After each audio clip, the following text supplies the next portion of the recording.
You, John Fitzgerald Kennedy, do solemnly swear. I, John Fitzgerald Kennedy, do solemnly swear. That you will faithfully execute the office of President of the United States. That I will faithfully execute the office of President of the United States. And will, to the best of your ability. And will, to the best of my ability. Preserve, protect, and defend the Constitution of the United States. Preserve, protect, and defend the Constitution of the United States. So help you God. So help me God.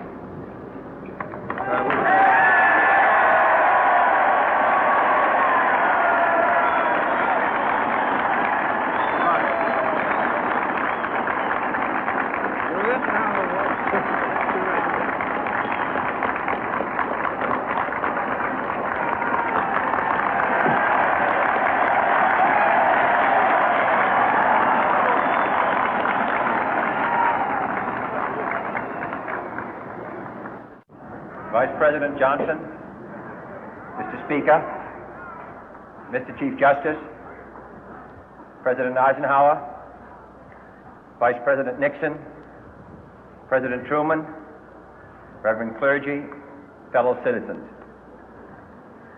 We observe today not a victory of party, but a celebration of freedom, symbolizing an end as well as a beginning, signifying renewal as well as change. For I have sworn before you and Almighty God the same solemn oath our forebears prescribed nearly a century and 3/4 ago. The world is very different now, for man holds in his mortal hands the power to abolish all forms of human poverty and all forms of human life. And yet the same revolutionary beliefs for which our forebears fought are still at issue around the globe. The belief that the rights of man come not from the generosity of the state, but from the hand of God. We dare not forget today that we are the heirs of that first revolution.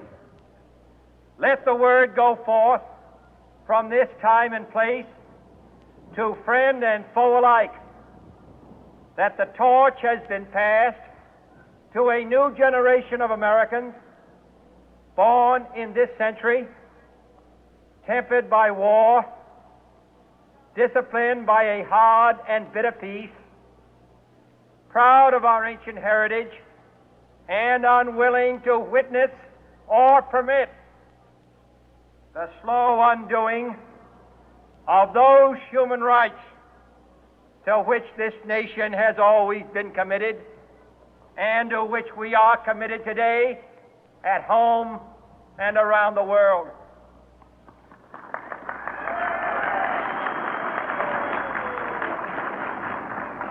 Let every nation know, whether it wishes us well or ill, that we shall pay any price, bear any burden, meet any hardship, support any friend, oppose any foe to assure the survival and the success of liberty.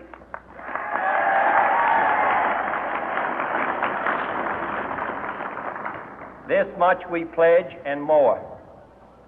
To those old allies whose cultural and spiritual origins we share, we pledge the loyalty of faithful friends. United, there is little we cannot do in a host of cooperative ventures.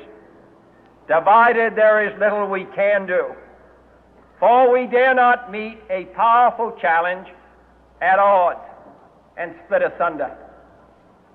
To those new states whom we welcome to the ranks of the free, we pledge our word that one form of colonial control shall not have passed away, merely to be replaced by a far more iron tyranny.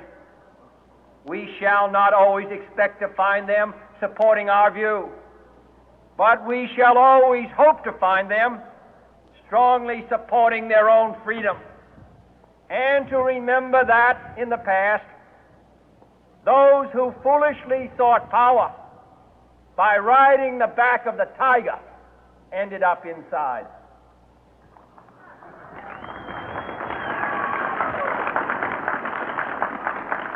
To those people in the huts and villages of half the globe struggling to break the bonds of mass misery, we pledge our best efforts to help them help themselves for whatever period is required, not because the communists may be doing it, not because we seek their votes, but because it is right. If a free society cannot help the many who are poor, it cannot save the few who are rich.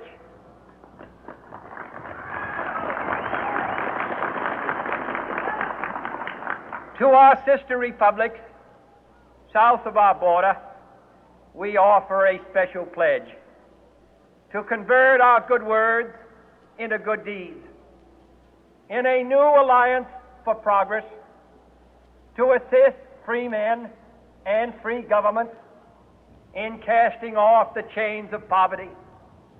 But this peaceful revolution of hope cannot become the prey of hostile powers. Let all our neighbors know that we shall join with them to oppose aggression or subversion anywhere in the Americas. And let every other power know that this hemisphere intends to remain the master of its own house.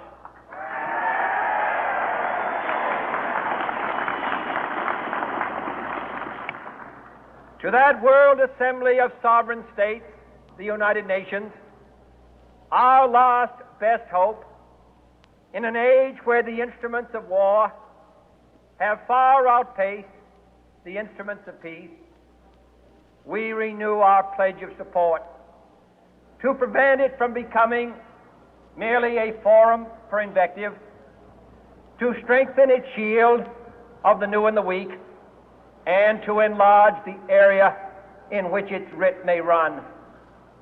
Finally, to those nations who would make themselves our adversary, we offer not a pledge, but a request that both sides begin anew the quest for peace.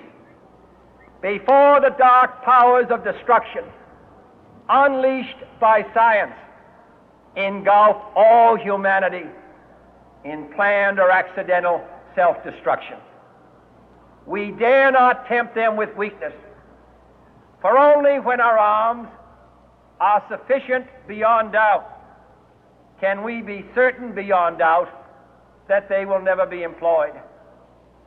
But neither can two great and powerful groups of nations take comfort from our present course, both sides overburdened by the cost of modern weapons, both rightly alarmed by the steady spread of the deadly atom, yet both racing to alter that uncertain balance of terror that stays the hand of mankind's final war.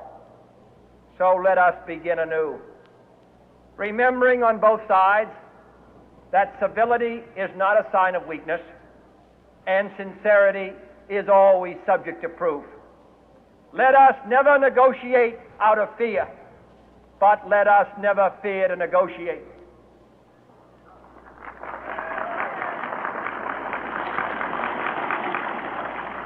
Let both sides explore what problems unite us, instead of belaboring those problems which divide us. Let both sides, for the first time, formulate serious and precise proposals for the inspection and control of arms, and bring the absolute power to destroy other nations under the absolute control of all nations.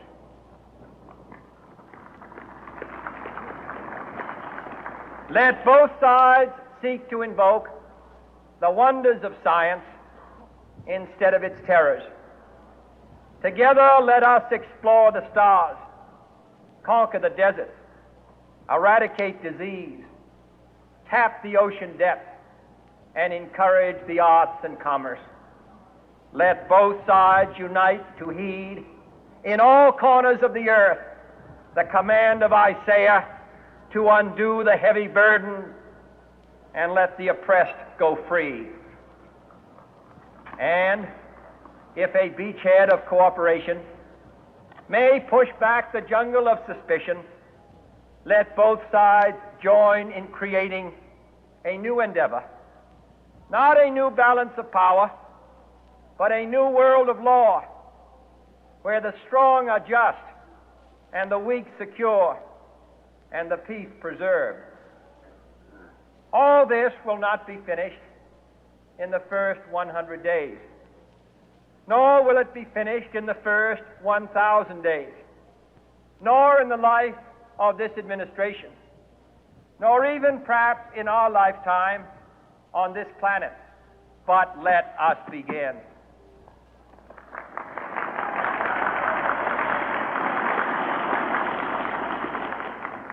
In your hands, my fellow citizens, more than mine, will rest the final success or failure of our course. Since this country was founded, each generation of Americans has been summoned to give testimony to its national loyalty. The graves of young Americans who answered the call to service surround the globe. Now the trumpet summons us again, not as a call to bear arms, though arms we need, not as a call to battle, though in battle we are, but a call to bear the burden of a long twilight struggle, year in and year out, rejoicing in hope, patient in tribulation, a struggle against the common enemies of man, tyranny, poverty, disease, and war itself. Can we forge against these enemies a grand and global alliance, north and south, east and west, that can assure a more fruitful life for all mankind? Will you join in that historic effort?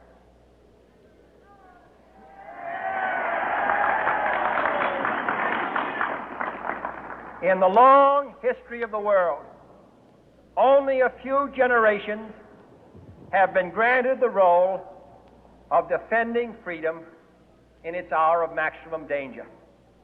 I do not shrink from this responsibility. I welcome it.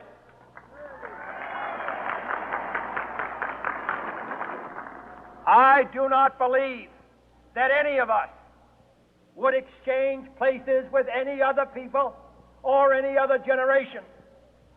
The energy, the faith,